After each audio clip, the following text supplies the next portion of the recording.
Hello guys, Ate Girl Rachel here. Ayan, so ika-second day ko na ng aking diet, no? So meron akong 2 pieces donuts, approximately 390 calories, 1 boiled egg, 70 calories, 1 cup organic coffee, 78. So total of 467. Meron akong calorie maintenance na 2,079. So gusto ko siyang bawasan ng 500 para mas mabilis kasi tingnan nyo naman yung leeg ko, wala na akong leeg.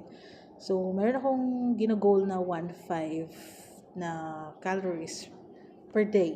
So ayan, so pasok pa rin yung ating calories na kinakain ngayon, yung meal natin na 467. Tapos para mas mabilis, gusto ko siyang sabayan ng 16-hour na fasting. Ayan, please support me. Ayan, support nyo na ako sa aking journey. Thank you for watching. Love, love!